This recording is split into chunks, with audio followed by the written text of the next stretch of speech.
Hi, everyone. I am Dr. Catherine Grill, the CEO and co-founder of Neolth. And today we are back for another Neolth Ask the Experts live stream event.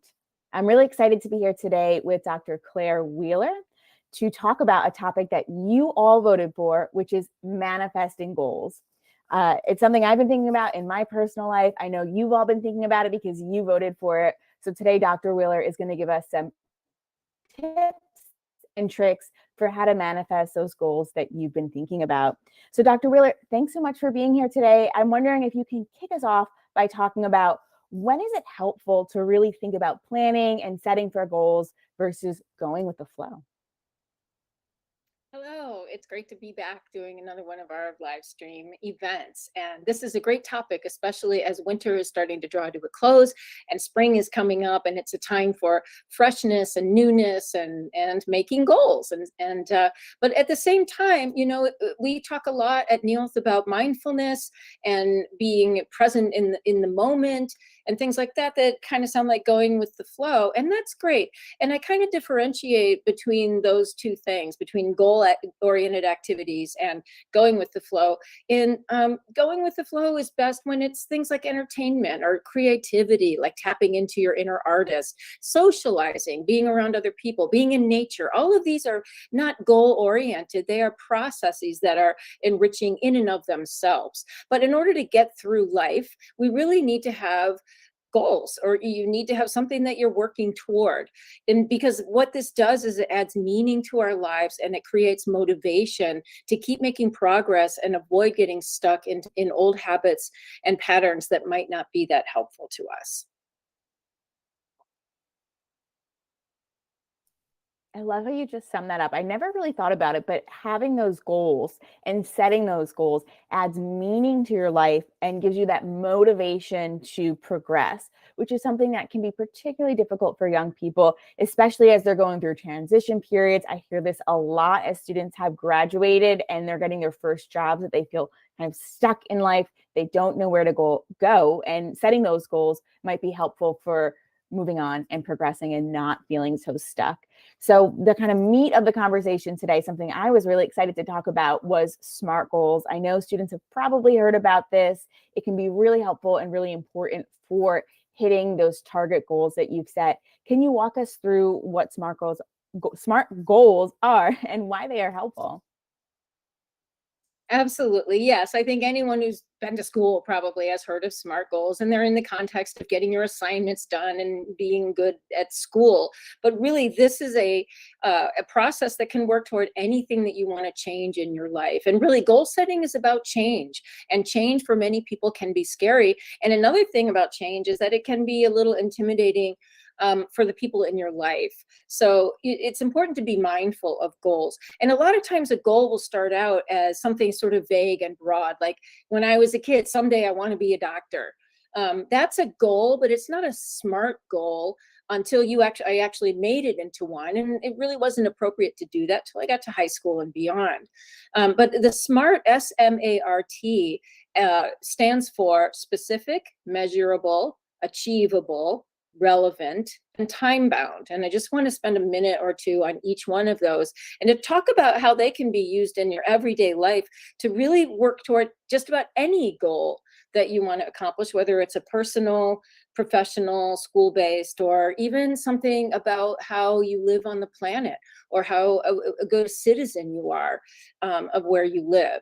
So in addition, just thinking about goal setting is sometimes they're very, very big and daunting, and it's really helpful to try to think about steps along the way to a big goal and then make that into a bunch of smaller goals.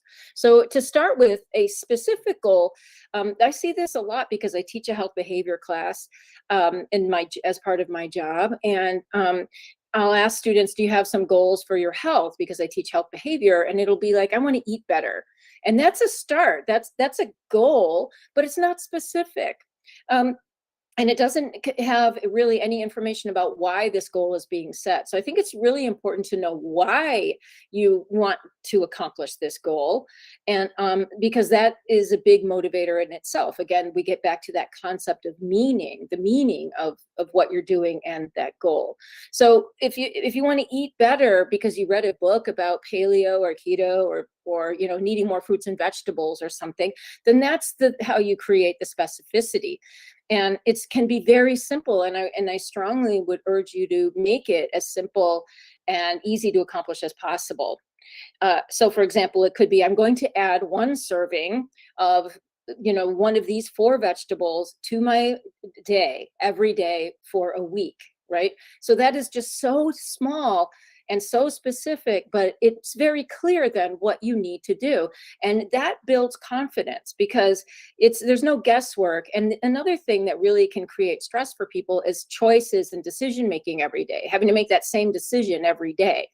And so if you have a specific goal, you just know exactly what you're going to do and you do it. And that just makes it so much more possible to accomplish. And so making a goal specific involves a couple of things, things I already mentioned, but also this idea of chunking. Again, I want to be a doctor someday. Okay, well, first I need to maybe do some extracurricular, explore volunteer opportunities, etc. So I can chunk that big goal into littler ones that I'm more likely to be able to accomplish. Every time you set a goal, even if it's tiny, and meet that goal, you are building up a reserve of what we call self-efficacy, which is the confidence in your ability to meet goals. And I can tell you personally in my own life, this has served me well over and over again. So chunking things down into something manageable is one thing. And the other is sequencing, is to really sort of maybe make a timeline on paper toward the ultimate goal. What are the things that are going to need to happen? What are the order in which you can go? For example, you don't want to go look for some high-powered internship if you don't have any experience, maybe volunteering or doing an extracurricular in that same area. And this is where gathering information can be really helpful. Like, what are the steps to getting to this ultimate place that I want to be? So specificity is super important. Measurable, that seems pretty obvious, right? And sadly, we live in diet culture, so a lot of people are familiar with the whole idea of using a scale or a tape measure as a way to do this. And this can be demoralizing for people. And honestly, it shouldn't be about weight loss. It should be about overall health. So I would recommend choosing a way to measure it. And obviously, if you're going to add 1 serving of a vegetable per day, that's easy to do. Other things might be a little less easy to measure, but just finding some way to know if I was successful today or this week or not successful. And the key to this is to not get into all or nothing thinking. And if your measurement shows, well, I didn't quite meet that benchmark, there's 2 things you can ask yourself. A, was it a realistic benchmark? Should I maybe change it to 5 days a week instead of every day? Or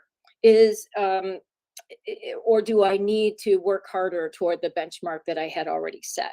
So those are good questions to ask yourself. And the attitude is always what if, exploration, and kindness and compassion for yourself. And also admiration. Again, give yourself credit every time you succeed. Achievable. Again, I actually took an aptitude test. I found this from the 5th grade, and all about what career you'd be good for. And the only one that it said I wasn't smart enough to be was a doctor. I didn't let that stop me. I knew that I had what it took to be a doctor. And because of a lot of other feedback that I had gotten. So again, don't set yourself up for failure by choosing to do something that you can't attain. And this is where I think social media come into play, because influencers don't show you how hard it is usually to accomplish whatever it is they're influencing you on. Social media is all about image and all about projecting success. And so a lot of times the failures or the setbacks are not so obvious. And so this is not always a good place to go for role models, or maybe one place, but balance it with more realistic information about how achievable your goal is. And, then you kind of get into that back and forth between never give up and staying the course. And that really evolves over time. Relevant, does it fit in with your values, with your social network? Sometimes your goal will counter what everyone around you thinks you should be doing, and that will just require a bit more resolve and support from other places. But just thinking about how relevant this goal is to my other goals and my other things that are going on in my life. And finally, time bound. Again, how many times a week will you do this? How long will it take? How often will you step back and reassess your progress and maybe change your plan or work harder toward your goal? So that's kind of a breakdown of SMART goals, and really how you can start to modify each letter in that acronym to fit what it is you're trying to do for yourself.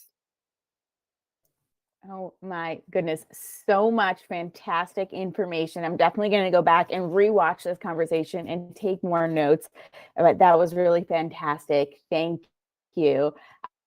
I wanted to just ask this last question before we start to close. We understand, okay, goal setting, when to move with the flow, when to do goals, thinking about SMART goals and how to kind of chunk it out. Any advice that you'd give to listeners around once they've set a goal, once they've gone through that SMART framework, how do they start building the confidence they need to make progress towards that goal? My goal was to make sure I didn't start talking without unmuting myself. This is a really key thing to keep in mind.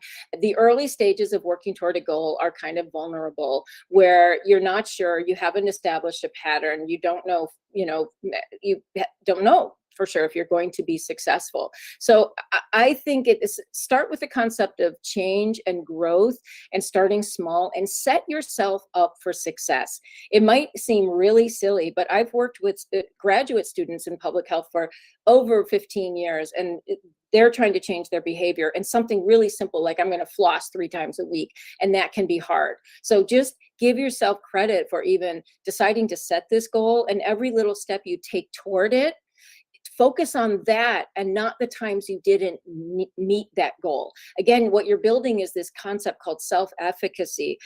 And over the years of your life, you can keep building that, whether it's a goal around your health or a goal around school. It all adds up to this general perception you will have of yourself as someone who can take something on and make a change in your life and make it stick. So I would say you can practice with a small goal, one little thing you're going to do once a week. Do that every week for 4 weeks, and then maybe move on to some other things.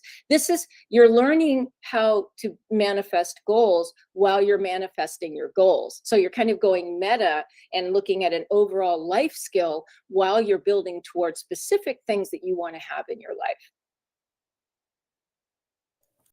That's awesome. I took some notes and I'm going to try. Let's see how eloquently I can do this to summarize what you said, because there was so much good information. But some of the things that really stuck with me were, when you're setting goals, it's not about kind of social media and pressure and what are other people doing, but it's really about your values and what is going to add meaning to your life, because you're going to need to draw on that motivation when it gets tough to stick through it and to actually make progress. So when you're thinking about those SMART goals, something specific that's related to your value, think about the meaning and intention behind the goal you're setting, chunk it out, do those small steps. That's going to make it a lot easier to achieve your goal.